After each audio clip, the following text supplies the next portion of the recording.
Primera de Juan 1. Comunión con Dios. La mayoría de la gente entiende que las cosas importantes en la vida no son cosas en sí, son las relaciones que tenemos. Dios ha puesto el deseo de tener una relación en cada uno de nosotros, un deseo que llevaba la intención de ser satisfecho en las relaciones con otras personas, pero sobre todo, en una relación con Él. En esta notable carta, Juan nos dice la verdad sobre las relaciones, y nos muestra cómo tener relaciones que son reales, tanto ahora como por la eternidad. Punto A. El propósito de la carta: llevarte a tener comunión con Dios. Subpunto 1. Primera de Juan 1. Verso 1 y 2. Juan comienza con el centro de la relación, Jesucristo. Lo que era desde el principio, lo que hemos oído, lo que hemos visto con nuestros ojos, lo que hemos contemplado, y palparon nuestras manos tocante al verbo de vida, porque la vida fue manifestada, y la hemos visto, y testificamos, y os anunciamos la vida eterna, la cual estaba con el Padre, y se nos manifestó. Índice A. Lo que era desde el principio. El principio del que escribió Juan no es el principio de este mundo, ni es el comienzo de la creación. Es el comienzo de Génesis 1:1 y Juan 1:1, el comienzo que hubo antes de que hubiera algo, cuando lo único que existía era Dios. El comienzo de Génesis 1:1 es simple. En el principio creó Dios los cielos y la tierra. El principio de Juan 1:1 es profundo. En el principio era el Verbo, y el Verbo era con Dios, y el Verbo era Dios. Juan nos lleva de regreso a este tiempo en la eternidad pasada, para encontrarnos con aquel que era desde el principio. De quien sea o de lo que sea que haya escrito Juan, él dijo que su sujeto era eterno y, por lo tanto, era Dios, porque el sujeto existía antes que todo lo demás y era la fuente y la base de la existencia de todas las cosas. Índice B. Lo que hemos oído, lo que hemos visto con nuestros ojos, lo que hemos contemplado, y palparon nuestras manos. Esto indica que este ser eterno, el que era desde el principio, vino a la tierra, y Juan, entre otros, experimentó personalmente a este ser eterno. No entregamos nada de oídas, nada por tradición, nada por conjetura. Hemos tenido la mayor certeza de todo lo que escribimos y predicamos, comenta Clarke. La idea es que este sujeto eterno de Juan ha sido oído de manera audible, visto físicamente, estudiado intensamente, lo hemos contemplado, y tocado tangiblemente. Palparon nuestras manos. Esta idea tendría enormes implicaciones para sus lectores. Las implicaciones eran enormes porque decían que este Dios eterno se volvió accesible al hombre de la manera más básica, una forma con la que cualquiera podría identificarse. Este eterno puede ser conocido y se nos ha revelado.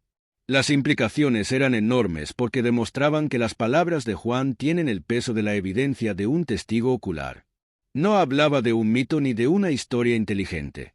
Estudió cuidadosamente a este ser eterno y sabía de quién hablaba.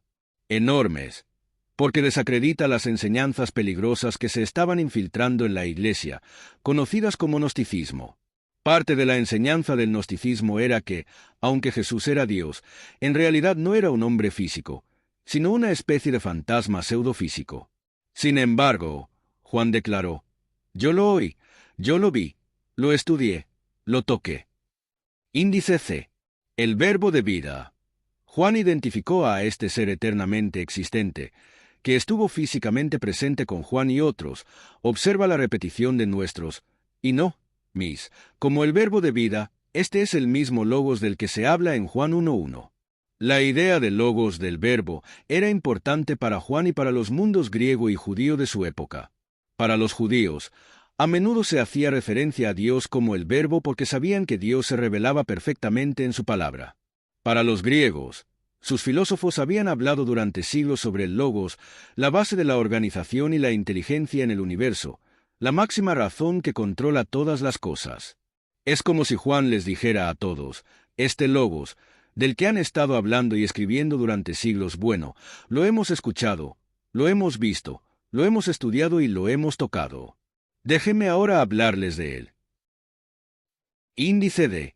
La vida fue manifestada. Esta vida fue manifestada, es decir, fue realmente física. Juan testificaba solemnemente como testigo ocular: la hemos visto y testificamos, que este era el caso.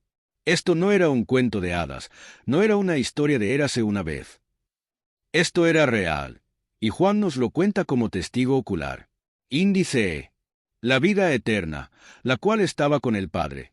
Al llamar a Jesús vida eterna, Juan recordaba las palabras de Jesús, referencias Juan 5:26, 6:48 y 11:25. También repitió la idea expresada en sus primeras palabras de esta carta, que Jesús mismo es eterno y, por tanto, Dios.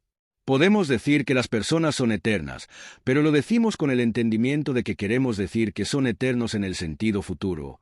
Nunca perecerán, siendo inmortales, referencia Juan 5:29. Sin embargo, la gente no es eterna en el sentido pasado. Decir que algo es eterno en el sentido pasado es lo mismo que decir que es igual a Dios o a la palabra de Dios. La existencia eterna de Jesús también se declara en Miqueas 5:2. Pero tú, Belén Efrata, pequeña para estar entre las familias de Judá, de ti me saldrá el que será Señor en Israel. Y sus salidas son desde el principio, desde los días de la eternidad. La palabra eternidad aquí significa literalmente, más allá del punto de desaparición. Índice F, la cual estaba con el Padre. Esto se refiere a la relación eterna entre el Padre y el Hijo. Había una relación eterna de amor y comunión entre el Padre y el Hijo. Jesús se refirió a esto en Juan 17:24, porque me has amado desde antes de la fundación del mundo. Esta relación eterna está claramente descrita en las Escrituras, pero también podríamos entenderla desde una lógica simple. Si Dios es amor, según un Juan 4:8, y Dios es eterno, según Miqueas 5:2, entendemos que el amor aislado no tiene sentido. El amor necesita un objeto. Y como hubo un tiempo antes de que se creara algo, hubo un tiempo en el que el único amor en el universo era entre los miembros de la deidad, el Padre, el Hijo y el Espíritu Santo. Índice G. Estaba con el Padre.